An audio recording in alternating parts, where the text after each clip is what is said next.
Whenever a new console is announced, one of the things I look forward to the most is seeing what interesting and unique gameplay mechanics the new hardware allows developers to implement into their games.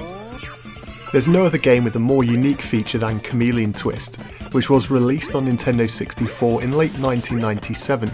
It was developed by Japan Systems Supply and published by Sunsoft. It's a game which was praised as much as it was criticised.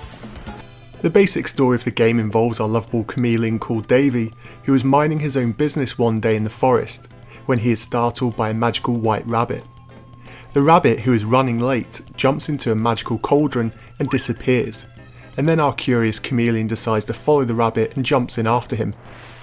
The cauldron transports them to a magical kingdom where the chameleon has been transformed and now has the ability to move around on two legs to explore this new world. But before you set off exploring, I'd recommend the tutorial mode. Because of the game's unusual mechanic, you'll really need to master the moveset, otherwise you won't stand a chance in the main game. You have a choice of different chameleons, and although they have different names and colours, they all play exactly the same when in game.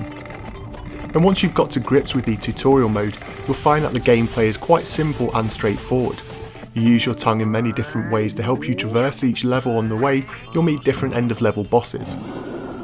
Along the way, you can use your tongue to stun or eat enemies, very similar to Yoshi's story, because you can also fire them out to attack the game's enemies. The most useful feature of the tongue mechanic though is in its ability to help you traverse the levels themselves.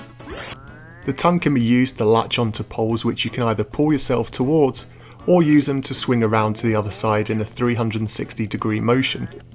There are times in the game when you'll need to use both of these in the same sequence. This can be a little bit tricky at times, but with all platformers you'll often need to plan a few moves ahead. Not only this, but you can also use your tongue to propel yourself upwards to reach higher ledges, and even use your tongue like a pole to vault across jumps, which wouldn't normally have been possible with the standard jump. Whilst the gameplay mechanic is awesome, there are some frustrations. The camera in the game is more often than not an annoyance, and due to it wanting to seemingly position itself in the most awkward positions possible. This can make chaining together moves near impossible, and you'll often find that you will need to use trial and error methods in order to advance, and you will lose a lot of lives before realising how you need to move through a heavily platformed section. Another minor gripe are the graphics though, and whilst I can appreciate that this was a fairly early N64 title, some of the textures and worlds are quite bland. The enemies are especially of a very low quality, and the only plus is that as you progress through the game, the worlds do get a little bit more imaginative and colourful. Speaking of the worlds in the game, this is where reviewers of the time really began to lose faith in this title. The entire game can be completed in less than half an hour from start to finish. Even on your first playthrough, you'd be unlucky not to have completed it in under 2 hours. There's just not enough challenge in the game's story mode, and whilst there are crowns to collect to add a little longevity, most seasoned platform game fans should be able to 100% this game within an afternoon of gaming. It's a shame because the core idea of the game is wonderful, and if the game had had a few more worlds packed in and a little bit more of a challenge, it could have been a more highly regarded title. But anyone picking this up back in the day probably wished they'd have opted for a weekend rental rather than picking up the game to own. My only idea why the game is so short is that the development team was very small, with less than 20 people actively working on the game.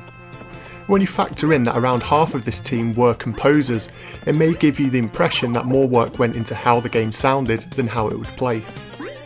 And that may be right, because in my opinion the game does sound great. I couldn't believe the low scores that the game got for its sound for the time of its release, because the music is exactly what you'd want.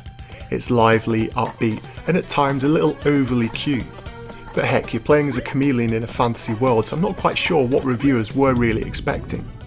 But all in all, the game is a blast to play, and like Yoshi's Story, which came out later, it suffers from gameplay which is a little too easy for most gamers, and doesn't really have much to keep you coming back to play it. But that's not saying that you shouldn't. This is a game you'll enjoy whilst playing, and when you've completed it, you'll likely not feel the urge to play it again. It's a short, sharp and enjoyable platformer that doesn't take itself too seriously. But how do you remember Chameleon Twist?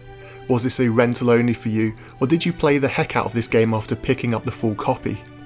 This really is quite a divisive title, so sound off your thoughts in the comment section down below, and until next time.